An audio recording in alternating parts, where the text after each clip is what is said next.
Welcome to EF Pod English. Brought to you by EF Education First and English Town. Learn anytime, anywhere. Pod English Intermediate 56. Communication skills.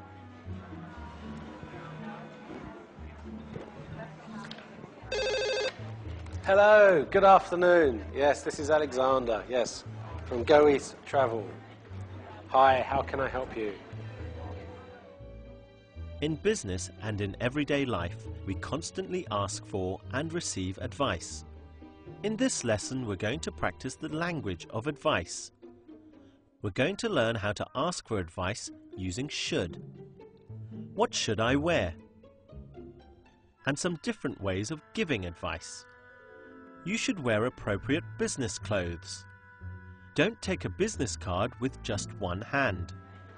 Ah, Mr. Patterson. Ah, yes, good to hear from you. Yes, I have actually sold you a holiday already, haven't I? Yes. You would like some advice on your trip to China. Okay. What can I tell you?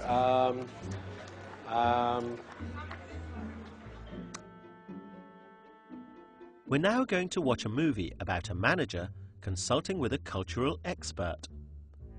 The manager is planning to go to China. The meeting today is very important for the future of our company. Is there anything else I should know before I leave? I briefed you on some of the details last week, but we need to discuss cultural differences, such as style of negotiation and even manners. Good. What should I do when we first meet? Shake hands and exchange name cards, right? Well, be careful. In China, it's considered rude to accept a business card with just one hand. You should always give and receive it with both hands and bow slightly. You should also read the information on the card before you put it away. Yes, I think I've heard of that. Now, where should we hold a meeting? Should we pull out all the stops and hold it on the top floor of the Jinmao Tower? No, that would be considered a waste of public expense. Better to hold it at a private lunch or dinner. Okay. Who should I direct my speak to first? The team that meets you will be introduced from junior to senior official, so you should always talk to the last person introduced, as he or she will be the most senior. Okay, I'll keep that in mind. Well, this is useful information. What else? Well, don't take a nod as a sign of agreement. It's usually just a sign that people are listening attentively. Okay. I want you to look after the bookings and schedule. We need this to go very smoothly. I'm sure there's something else here I can find for you. Ah, here we go. Yes, cultural etiquette. Understanding cultural differences is very important. Let's listen to part of the movie again. What should I do when we first meet? What should I do when we first meet? We often use should when we ask for advice. Who should I direct my speech to? There are many other ways of asking for advice. We can say, what do you recommend? Do you have any suggestions? Here's how the expert responds. Well, be careful. In China, it's considered rude to accept a business card with just one hand. Well, be careful. When giving advice, we often use the imperative to give an order or a command. Here's some more examples using the imperative. Be cautious. Be aware of differences. Pay attention. You might get into trouble. Here's another way of giving advice. You should always give and receive it with both hands and bow slightly. You should give and receive it with both hands. Okay, a few things to remember. When you are meeting other business people while you're in China, do remember to use both hands when you're giving your business card over. Yes, yes. Not one hand. No, no, no. Both hands. And when you receive cards as well. You should read the information.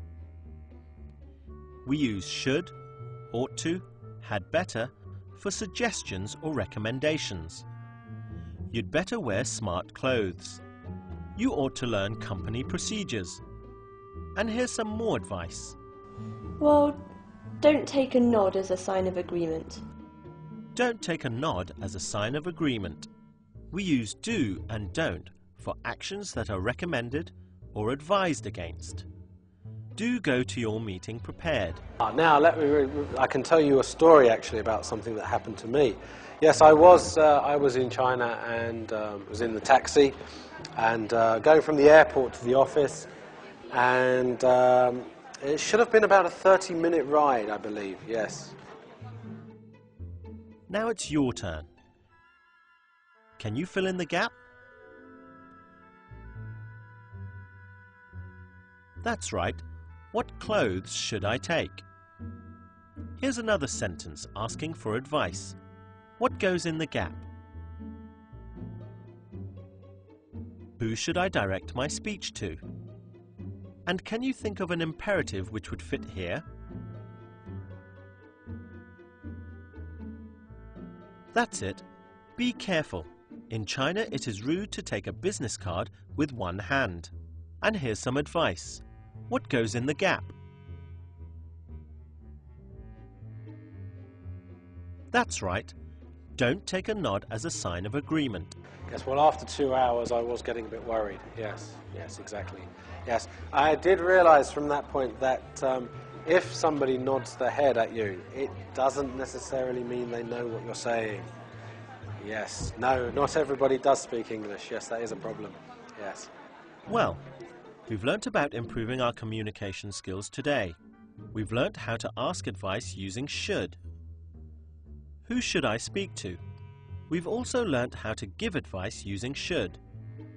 You should wear smart clothes.